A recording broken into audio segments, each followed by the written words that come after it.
Teen hashish cake. I turned quarter of a century years old and I have never smoked a cigarette. I wasn't interested in alcohol either until I was 21 years old. After 3 years of clubbing sober, the nightclubs were losing their appeal. My friends and I experimented with different cocktails and some free drinks at one of our favorite hangout spots, The Planet. Most of the time, I was like an Energizer bunny after several drinks. There were times when I was drunk and I was sad, crying or angry and wanted to fight somebody. The bad thing is that this somebody was my best friend Lila. We were trying to enter another nightclub. I lost my driver's license somewhere and the security guard didn't want to let me in. Besides, I was intoxicated. Lila said something along the lines, "Why don't I have the license?" And I pushed her a bit. I didn't like myself like this. I didn't have dinner that night. There's no excuse for my behavior. I treasure my wonderful friend for forgiving me for this.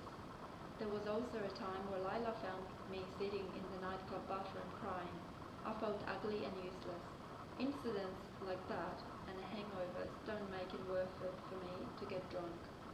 I thought that I would try smoking just once and never have a cigarette again. I found an opportunity. Lila and I were going to the rave.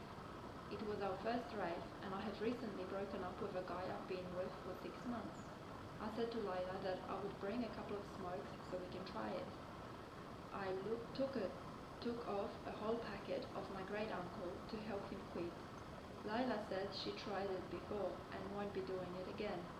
I didn't care to try it that much to the point of trying it with an acquaintance or by myself. Hence, a few more years went by. A flatmate of mine quit smoking and had a couple of packets left over. She gave them to me, saying that I can give them to someone. They just laid in my drawer. I had a visitor once who pinched them as he was desperate. He said he would give me the money for it as I didn't want him to have them. I didn't want them for myself either. When he smoked one, he said that it expired. Until this day, I had no idea cigarettes could taste off or expired.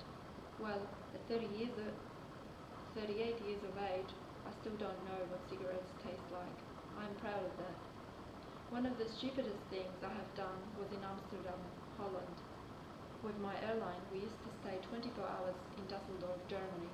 I have been to Dusseldorf on a previous occasion, so this time I thought I would take a train to the next door country.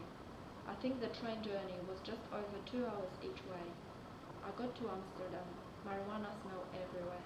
It was a cold but lovely walk around. I had my Nikon film camera with me. Some guy came up to me and asked me what camera I recommend to buy. He must have mistaken me for a professional photographer. It felt nice. I did spend quite a bit of money on that camera. I walked through the red light district, semi-nude ladies in the display window. I went to a coffee shop to buy a marijuana cake. They didn't have one. I was really surprised. I heard that coffee shops in Amsterdam are full of these kinds of products. I didn't want a biscuit as my friend's ex-boyfriend's dad made some and I had a tiny bit. I full-on tasted the marijuana and did not want to eat the cookie anymore. It tasted like a yucky herb. The second store I went to sold hashish consumables, including cakes. I bought my piece of cake. I didn't have too much time left before my return train to Germany. I took a bite of the cake. I couldn't taste the marijuana at all. I ate half of it. I walked for another half an hour. Nothing happened. I thought I had been sold a dud cake. I ate the rest of it and boarded the train. During the trip, it hit me. This is what was going on in my mind. Oh, everyone seems to be reading something. It felt like I wouldn't have normally observed such a thing. I seemed to be looking at people's shoes. They were all clean and polished. I was sitting down next to an old lady. She was talking to me. I think I might have asked her when to get off, as I had to change the train twice on the way back. I felt like the lady was repeating herself. I don't know whether it's because she picked up that I have an accent, she was old and forgetful, or she could tell I am under the influence. I found her annoying. I needed to go to the toilet and look at myself in the mirror. My throat felt like it had a shrub inside with leaves wanting to get out of my mouth. I grabbed my throat with both hands, thinking, I hate this feeling. I wished I could have puked. I was not focused. I lost track of time. Did I fall asleep?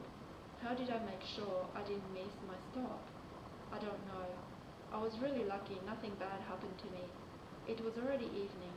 Someone could have taken advantage of me. I was out of it. This action was really irresponsible of me. I felt like I wanted to do something crazy because I felt restricted in Dubai in so many ways. Even if I was a tiny bit curious about other drugs, this incident put me off big time. I hated not having control of the situation. There was no good feeling, and it was just to show how dangerous drugs can be. They mess up with your mind and eventually the rest of you and your life.